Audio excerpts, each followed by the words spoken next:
ಶ್ರೀ ಗುರುಭ್ಯೋ ನಮಃ. ಹರಃ ಓಂ. ಇದು ಭಗವತಿ ನುಡಿದಂತಹ ಭವಿಷ್ಯ. ದೇಶ ಮತ್ತು ರಾಜ್ಯ ರಾಜಕಾರಣದಲ್ಲಿ ವಿಶೇಷವಾಗಿ ರಾಜಕಾರಣಿಗಳಿಗೆ ರಾಜದಂಡನೆ ಯೋಗ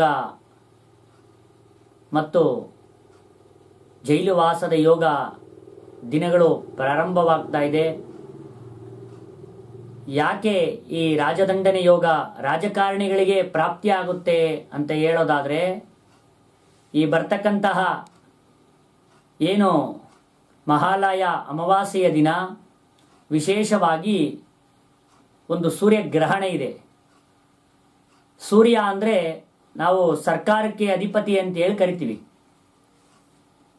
ಹಾಗಾಗಿ ಸೂರ್ಯ ಬಂದು ಸರ್ಕಾರಕ್ಕೆ ಅಧಿಪತಿ ಆಗಿರೋದ್ರಿಂದ ಸರ್ಕಾರದ ಕೆಲಸವನ್ನ ಮಾಡ್ತಿರ್ತಕ್ಕಂಥವ್ರಿಗೆ ಮತ್ತೆ ವಿಶೇಷವಾಗಿ ರಾಜಕಾರಣಿಗಳಿಗೆ ಇದು ಕಂಟಕವಾಗ್ತಕ್ಕಂತಹ ಯೋಗಗಳು ಇರೋದ್ರಿಂದ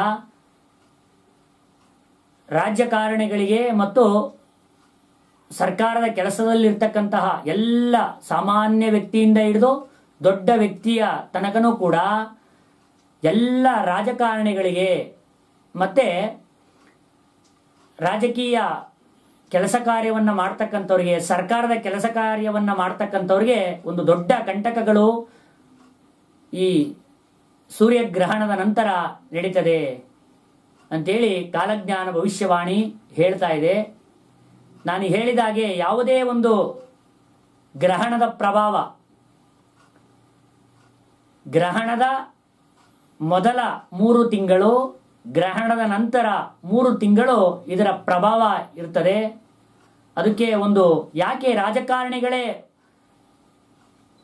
ಮೂಲ ತೊಂದರೆ ಆಗುತ್ತೆ ಅಂತ ಹೇಳ್ತಾ ಇದೀವಿ ಅಂದರೆ, ವಿಶೇಷವಾಗಿ ಬರೀ ತೊಂದರೆನೇ ಅಲ್ಲ, ತೊಂದರೆ ಜೊತೆಗೆ ರಾಜಕಾರಣಿಗಳಿಗೆ ಕೆಲವರಿಗೆ ಯೋಗನೂ ಕೂಡ ಪ್ರಾಪ್ತಿ ಆಗ್ತದೆ.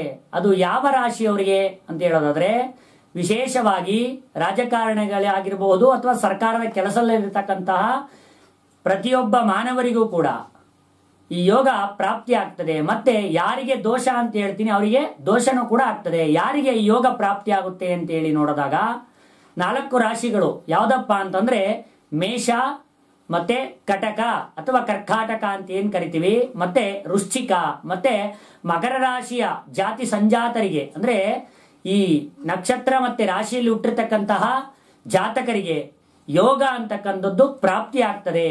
ಅಂದ್ರೆ ಯೋಗಗಳು ಪ್ರಾರಂಭ ಆಗುತ್ತೆ ಸೂರ್ಯಗ್ರಹಣದ ನಂತರ.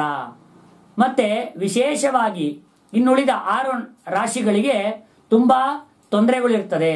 ಅದರಲ್ಲಿ ವಿಶೇಷವಾಗಿ ನಾವು ಹೇಳೋದಾದ್ರೆ ವೃಷಭ ರಾಶಿ ಇಲ್ಲಿ ಯಾರು ಹುಟ್ಟಿರ್ತಾರೆ, ವೃಷಭ ನಕ್ಷತ್ರ ವೃಷಭ ರಾಶಿಯಲ್ಲಿ ಹುಟ್ಟಿರ್ತಕ್ಕಂತಹ ಜಾತಕರಿಗೆ, ಮತ್ತೆ ಅದರಲ್ಲೂ ಕೂಡ ವಿಶೇಷವಾಗಿ ಅವ್ರದ್ದು ಕೃತಿಕಾ ನಕ್ಷತ್ರ ಆಗಿರಬೇಕು ಅಂತ ಜಾತಕರಿಗೆ ರಾಜದಂಡನೆ ಯೋಗ ಅಥವಾ ಜೈಲು ವಾಸದ ಯೋಗ ಪ್ರಾರಂಭ ಆಗೋದ್ರಿಂದ ಆ ರಾಜಕಾರಣಿಗಳು ಮತ್ತೆ ಸಾಮಾನ್ಯ ವ್ಯಕ್ತಿಗಳು ಅಂದ್ರೆ ಸರ್ಕಾರದ ಕೆಲಸ ಕಾರ್ಯವನ್ನು ಮಾಡತಕ್ಕಂತಹ ವ್ಯಕ್ತಿಗಳು ವಿಶೇಷವಾಗಿ ಅವರ ಜೀವನದ ಬಗ್ಗೆ ಯೋಚನೆ ಮಾಡಬೇಕು. ಮತ್ತೆ ಅದಕ್ಕೆ ಸಂಬಂಧಪಟ್ಟಂತಹ ಶಾಂತಿ ಕರ್ಮಗಳನ್ನು ಅವರು ಮಾಡಿಕೊಳ್ಳೇಬೇಕು. ಇಲ್ಲ ಅಂದ್ರೆ ಈ ಕಂಟಕಕ್ಕೆ ಅವರು ಗುರಿ ಆಗ್ತಾರೆ ಅಂತೇಳಿ ಕಾಲಜ್ಞಾನ ಹೇಳ್ತದೆ. ಮತ್ತೆ ಅದಕ್ಕೊಂದು ನೀವು ಉದಾಹರಣೆಯನ್ನ ಕೊಡಿ ಅಂತ ಕೇಳೋದಾದ್ರೆ, ನಾವು ಈ ಹಿಂದೆ ರಾಜಕಾರಣಿಗಳಲ್ಲಿ ವಿಶೇಷವಾಗಿ ಹೇಳೋದಾದ್ರೆ ನಾವು 1.5 ತಿಂಗಳ ಹಿಂದೆನೆ ಚಂದ್ರಬಾಬು ನಾಯ್ಡು ಅವರು ಜೈಲುವಾಸ ಅಥವಾ ರಾಜದಂಡನೆ ಯೋಗ ಇದೆ ಅಂತೇಳಿ ಅವರಿಗೆ ಒಂದು ಭವಿಷ್ಯವನ್ನ ನಾವು ನುಡಿದಿದ್ವಿ. ಅದು ಈಗ ನಿಜ ಆಗಿದೆ. ಹಾಗಾಗಿ ನಮ್ಮ ರಾಜ್ಯದಲ್ಲೂ ಕೂಡ ಈ ಘಟನೆಗಳು ನಡೆಯೋದ್ರಿಂದ ರಾಜಕಾರಣಿಗಳು ವಿಶೇಷವಾಗಿ ಒಂದು ದೈವದ ಮೊರೆ ಹೋಗ್ತಕ್ಕಂಥದ್ದು ಅಥವಾ ಅದಕ್ಕೆ ಸಂಬಂಧಪಟ್ಟಂತ ಪರಿಹಾರ ಮಾರ್ಗಗಳನ್ನು ಮಾಡ್ಕೊಂತಕ್ಕಂಥದ್ದು ತುಂಬಾ ಒಳ್ಳೆಯದು ಅಂತೇಳಿ ಹೇಳುತ್ತೆ. ಹಾಗಾಗಿ ನಾನು ಹಿಂದೆ ತುಂಬಾನೇ ಭವಿಷ್ಯತ್ತುಗಳನ್ನ ಹೇಳಿದ್ದೀನಿ. ಸರ್ಕಾರ ಯಾವ ಪಕ್ಷ ಅಧಿಕಾರಕ್ಕೆ ಬರ್ತದೆ ಅಂದ್ರೆ ಎಲೆಕ್ಷನ್ಗಿಂತ ಮುಂಚಿತವಾಗಿ 6 ತಿಂಗಳ ಮುಂಚಿತವಾಗಿ ನಾನು ಹಿಂದೆ ಭವಿಷ್ಯ ಹೇಳಿದ್ದೆ. ರಾಜಕಾರಣದಲ್ಲಿ ಸರ್ಕಾರ ಅಂದ್ರೆ ಕಾಂಗ್ರೆಸ್ ಪಕ್ಷ ಅಧಿಕಾರಕ್ಕೆ ಬರ್ತದೆ, ಎಷ್ಟು ಸೀಟ್ ಬರುತ್ತೆ ಅಂತ ನೀವು ಪ್ರಶ್ನೆ ಕೇಳಿದಾಗ 135 ಸೀಟ್ ಬರುತ್ತೆ ಅಂತೇಳಿ ಭವಿಷ್ಯವನ್ನು ನೋಡಿದೀವಿ. ಅದು ಕೂಡ ನಿಜ ಆಗಿದೆ. ಅದಾದ ಮೇಲೆ ಯಾರು ಮುಖ್ಯಮಂತ್ರಿ ಆಗ್ತಾನೆ ಅಂತೇಳಿ ನೀವೊಂದು ಪ್ರಶ್ನೆಯನ್ನ ಕೇಳಿದ್ರಿ. ನಾನು ಸಿದ್ದರಾಮಯ್ಯನವರು ಮುಖ್ಯಮಂತ್ರಿ ಆಗ್ತಾರೆ ಅಂತೇಳಿ ಭವಿಷ್ಯತ್ತನ್ನೇ ಹೇಳಿದ್ದೆ. ಈ ಹಿಂದೆ ಈ ದೇಶವನ್ನ ಒಂದು ಸ್ತ್ರೀ ಆಳ್ತಾಳೆ ಅಂತೇಳಿ ಒಂದು ಭವಿಷ್ಯವನ್ನ ನಾನು ಹೇಳಿದ್ದೆ. ಅದು ಕೂಡ ನಿಜ ಆಗ್ತಕ್ಕಂಥ ಎಲ್ಲ ಲಕ್ಷಣಗಳು ಕೂಡ ಕಾಣ್ತಾ ಇದೆ. ಅದಕ್ಕೆ ನೀವು ಉದಾಹರಣೆ ಕೇಳೋದಾದ್ರೆ, ಹೆಣ್ಣು ಮಕ್ಕಳಿಗೆ ಮೀಸಲಾತಿ ಅಂತಕ್ಕಂಥದ್ದ ಒಂದು ಹೊಸ ಜಾರಿಯನ್ನ ತಂದ್ರು. ನಾನು ಹೇಳಿದ ನಂತರ ಅಂದ್ರೆ ಹೆಣ್ಣು ಒಂದು ದೇಶವನ್ನ ಸ್ತ್ರೀ ಆಳ್ತಾಳೆ ಅಂತ ಒಂದು ಭವಿಷ್ಯ ನುಡಿದ ಮೇಲೆ ಈ ದೇಶದ ಪ್ರಧಾನಿ ಆಗಿರ್ತಕ್ಕಂಥ ನರೇಂದ್ರ ಮೋದಿ ಅವರು ಒಂದು ಹೊಸ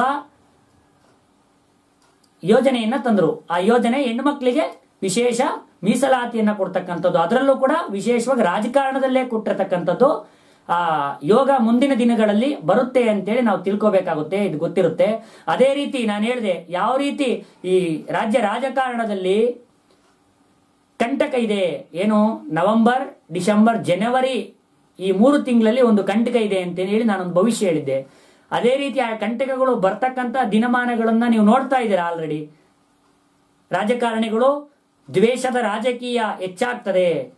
ಇಲ್ಲಿನ ತನಕ ಒಂಥರ ಆದ್ರೆ ಸೂರ್ಯಗ್ರಹಣದ ನಂತರ ಇದ್ರ ಪ್ರಭಾವ ಹೆಚ್ಚಿರೋದ್ರಿಂದ ರಾಜಕಾರಣಿಗಳು ವಿಶೇಷವಾಗಿ ದೈವದ ಮೊರೆ ಹೋಗ್ತಕ್ಕಂಥದ್ದು, ಬರೀ ಅವ್ರದನ್ನೇ ನೋಡ್ಕೊಂಡಲೆ ಸಾಮಾನ್ಯ ಈ ನಮ್ಮ ರಾಜಕೀಯದಲ್ಲಿರ್ತಕ್ಕಂತಹ ನಮ್ಮ ಸಾಮಾನ್ಯ ಜನಗಳನ್ನು ಕೂಡ ಪರಿಗಣಿಸಿ ಅವರು ಅದಕ್ಕೆ ಸಂಬಂಧಪಟ್ಟಂತಹ ಶಾಂತಿ ಕರ್ಮಗಳನ್ನು ಮಾಡಿಕೊಂಡು ಈ ರಾಜ್ಯವನ್ನ ಮುನ್ನಡೆಸೋದು ತುಂಬಾ ಒಳ್ಳೆಯದು. ಇಡೀ ರಾಜ್ಯ ರಾಜಕಾರಣಿಗಳನ್ನ ನಂಬ್ಕೊಂಡಿದೆ. ಏನೋ ಒಂದು ಮಾಡ್ತಾರೆ, ಸರ್ಕಾರ ಅಧಿಕಾರಕ್ಕೆ ಬಂದಿದೆ, ನಮ್ಗೇನೋ ಒಂದು ಒಳ್ಳೇದಾಗ್ಬೋದು ಅಂತ ಕಾಯ್ತಿರೋದ್ರಿಂದ, ಕಂಟಕನೂ ಕೂಡ ಇರೋದ್ರಿಂದ ನಾವು ಅದಕ್ಕೆ ಸೂಕ್ತ ಪರಿಹಾರ ಮಾರ್ಗವನ್ನ ಮಾಡಿಕೊಂಡು ನಮ್ಮ ರಾಜ್ಯದ ಜನರಿಗೆ ಒಂದು ಒಳ್ಳೆಯದನ್ನ ಮಾಡಿದ್ರೆ ಖಂಡಿತವಾಗ್ಲೂ ಕೂಡ ಒಳ್ಳೆಯದಾಗುತ್ತೆ. ಶುಭವಾಗಲಿ. ಈ ರಾಷ್ಟ್ರ ರಾಜ್ಯಕಾರಣದಲ್ಲಿ ಏನು ಬದಲಾವಣೆ ಆಗ್ತದೆ ಅಂತ ಪ್ರಶ್ನೆಯನ್ನ ಕೇಳಿದಾಗ ಕಾಲಜ್ಞಾನ ಭವಿಷ್ಯವಾಣಿಯ ಪ್ರಕಾರ ರಾಷ್ಟ್ರ ರಾಜ್ಯಕಾರಣದಲ್ಲಿ ಬರ್ತಕ್ಕಂತಹ ಮಹಾಶಿವರಾತ್ರಿಯ ನಂತರ ರಾಷ್ಟ್ರ ರಾಜ್ಯಕಾರಣದಲ್ಲಿ ಒಂದು ಶಕ್ತಿ ಅಂದರೆ ಒಂದು ಸ್ತ್ರೀ ಇಡೀ ದೇಶವನ್ನ ಆಳ್ತಾಳೆ ಅಂತೇಳಿ ಕಾಲಜ್ಞಾನ ಭವಿಷ್ಯವನ್ನ ಹೇಳ್ತಾ ಇದೆ. ಯಾವ ರೀತಿ ಅಂದ್ರೆ ಈ ಹಿಂದೆ 35 ವರ್ಷಗಳ ಇಂದಿನ ದಿನಮಾನಗಳಲ್ಲಿ ಒಂದು ಸ್ತ್ರೀ ಈ ದೇಶವನ್ನ ಆಳಿರ್ತಾಳೆ. ಅದೇ ರೀತಿ ಮತ್ತೂ ಕೂಡ ಈ ಮಹಾ ಶಿವರಾತ್ರಿಯ ನಂತರ ರಾಷ್ಟ್ರ ರಾಜಕಾರಣದಲ್ಲಿ ದೊಡ್ಡ ಬದಲಾವಣೆ ಆಗ್ತದೆ. ಈ ದೇಶವನ್ನ ಒಂದು ಶಕ್ತಿ ಅಂದರೆ ಒಂದು ಹೆಣ್ಣು ಅಥವಾ ಸ್ತ್ರೀ ಅಂತ ಏನ್ ಕರಿತೀರಾ, ಆ ಸ್ತ್ರೀ ಈ ದೇಶವನ್ನ ಮಹಾಶಿವರಾತ್ರಿಯ ನಂತರ ಆಳ್ವಿಕೆಯನ್ನ ಮಾಡ್ತಾಳೆ ಅಂತೇಳಿ ಈ ಕಾಲಜ್ಞಾನ ಭವಿಷ್ಯವಾಣಿ ಹೇಳ್ತಾ ಇದೆ. ಎಲ್ಲಾ ಮಿತ್ರ ಪಕ್ಷಗಳು ಸೇರಿ ಒಂದು ಸರ್ಕಾರವನ್ನ ರಚನೆ ಮಾಡ್ತಕ್ಕಂಥ ಯೋಗ ಇದ್ರೂ ಕೂಡ ಎಲ್ಲ ಪಕ್ಷಗಳು ಕೂಡ ಏನು